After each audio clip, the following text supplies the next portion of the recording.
Second Gulf War. In other words, the invasion of Iraq.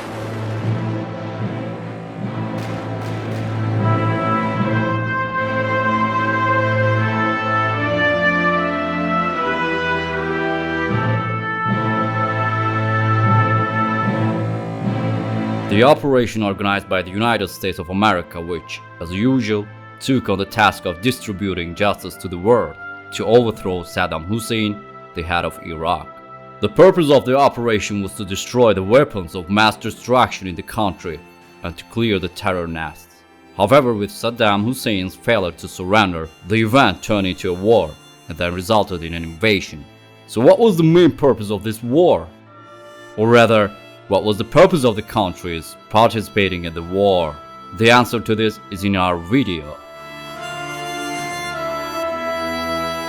Iraq developed rapidly, especially after Saddam Hussein came to power, and was among the top 10 militarily powerful countries in the Middle East. It was also in a very good economic situation, due to the fact that it had the 5th largest oil reserves in the world.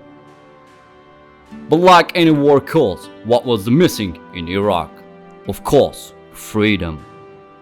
America's target, which is the leader of the freedom distributors in the world, was Iraq.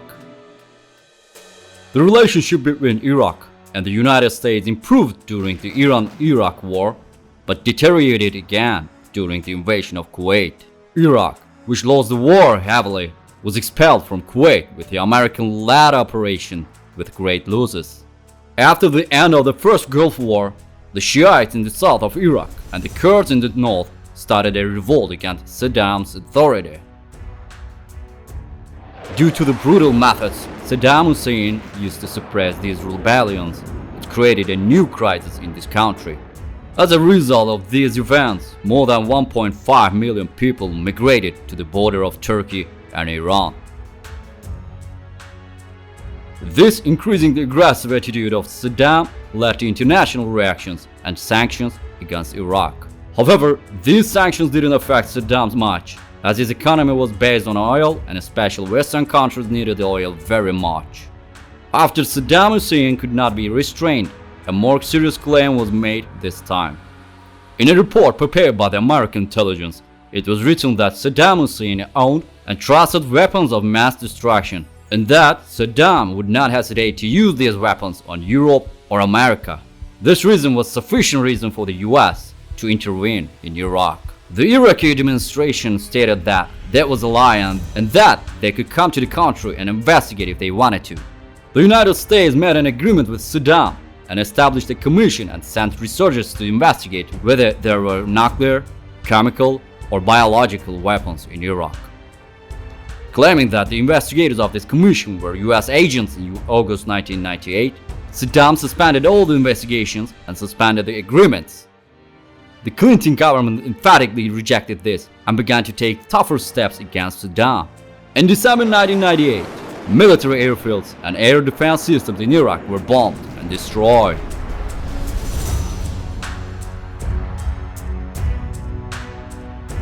George Bush, who promised to make the world a safer place by overthrowing Saddam's regime, won the presidential elections in 2000 in the United States. After George Bush took office in 2001, in his speeches at the United Nations, he started to voice that Iraq should be invaded. Saddam sharply denied the existence of weapons of mass destruction and said that neutral experts would come again to lead investigations in Iraq. By February 2, 2003, investigators conducted a detailed investigation in Iraq but could not find sufficient evidence of the nuclear program.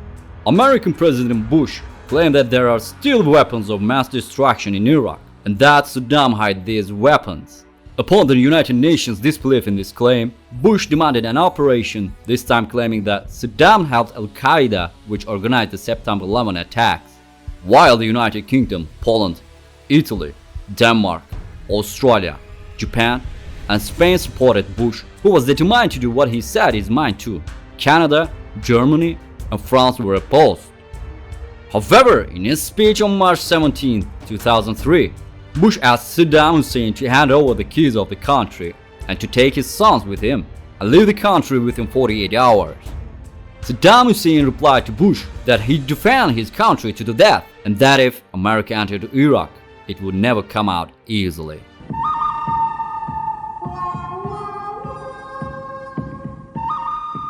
Before the start of the operation, the Iraqi army had approximately 550,000 regular army, 50,000 militia force, and 80,000 Iraqi Republican Guard. America participated in this operation with approximately 500,000 soldiers, England with 45,000, Australia with 2,000, and Poland with 179 soldiers. In addition, cooperation with the Kurdish administration in northern Iraq was ensured through CIA agents, and a Peshmerga force of 70,000 people joined against Saddam. On March 20, 2003, at 5:34 a.m. Baghdad time, the military invasion of Iraq began.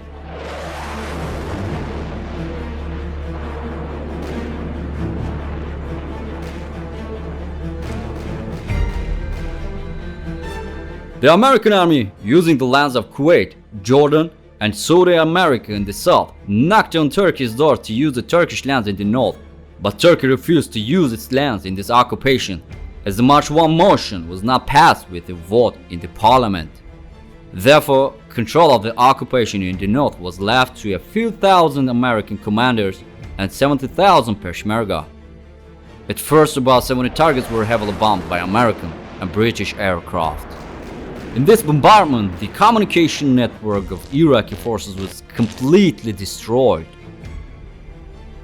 Later, the American Navy forces landed on the shores of Qasr to seize the port of Qasr on the Persian Gulf coast and from there to advance into Iraq. After a short period of a military conflict, American soldiers entered the city, regained control, and began to drive the Iraqi army to the north. Although the name of the operation was an operation to liberate Iraq, the Americans captured the Rumalia oil field as the second target and soon carried the conflict to the city of Nasiriyah. However, the defense of Iraq in Nasiriyah was more successful than expected. After 3 days of clashes with the Iraqi army that surrounded the city, the American soldiers managed to break through the defense, but this time they faced militia forces called Saddam's Fedayeen. During the clashes that lasted around the city for 2 weeks, 14 American soldiers were killed and 7 American soldiers were captured. For a week, fierce clashes took place between the American army, which received reinforcements to rescue the captured soldiers, and the Iraqi army, which came to the support from the city of Kut. The American army, which took the city under control with 70 losses on March 29, 2003, started to advance towards Karbala. While the bodies of 6 of the 7 captured American soldiers were found, only 1 female soldier was rescued alive. All the American government officials said that the rescued soldier was raped and tortured. Jessica, after leaving the military 8 years later, explained that everything she said back then was a lie. She was not mistreated. On the contrary, the Iraqis treated her very well. While the American army continued to advance towards Karbala, British and Polish commandos were also seizing the oil fields in the southern Iraq one by one. While the American army was making preparations for the attacks after reaching Karbala, a heavy sandstorm suddenly took place and the progress of the soldiers slowed down. Meanwhile, the Iraqi army gained time and formed a strong defense line in Karbala and Najaf. After about a week of pause, the American soldiers took action again. While Najaf was brought under control with little resistance, Karbala was next. Karbala, a key city for capturing the capital Baghdad, was also the last step for Saddam. Therefore, the militia forces and the Iraqi army put up a fierce resistance, but the American army with air support was able to take Karbala under control in a short time. In the airstrikes, 17 American soldiers were killed by friendly fire, and the loss of the Iraqi side was about 400.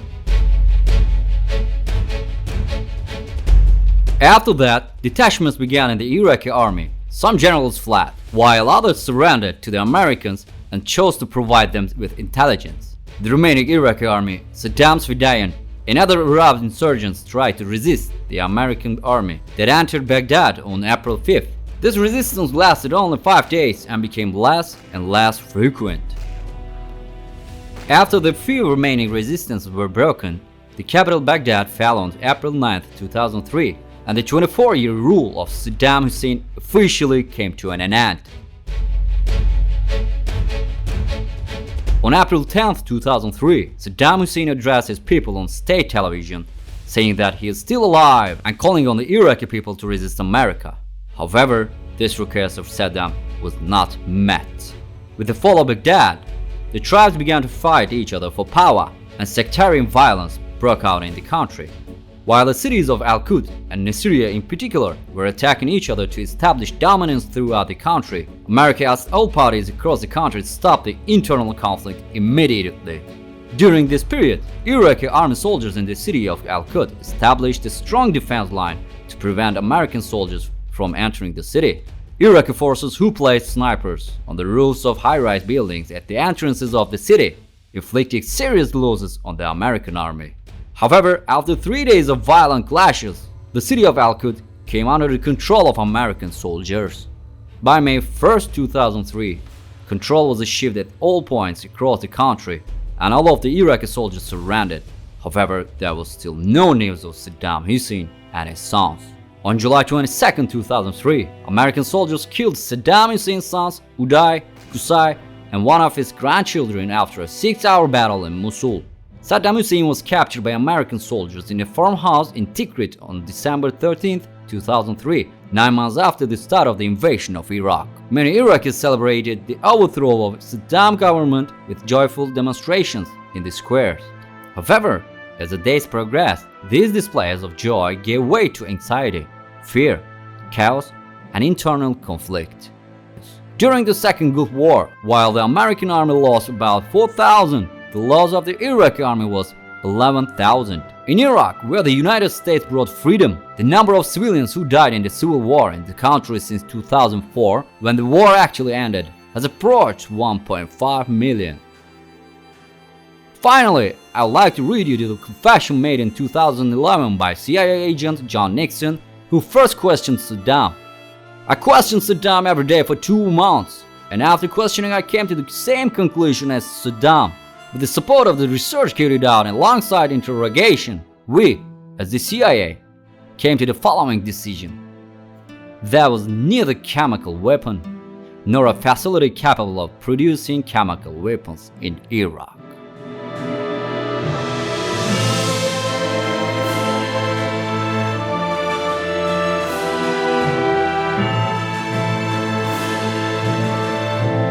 Thanks for watching. See you in the next video. Bye now.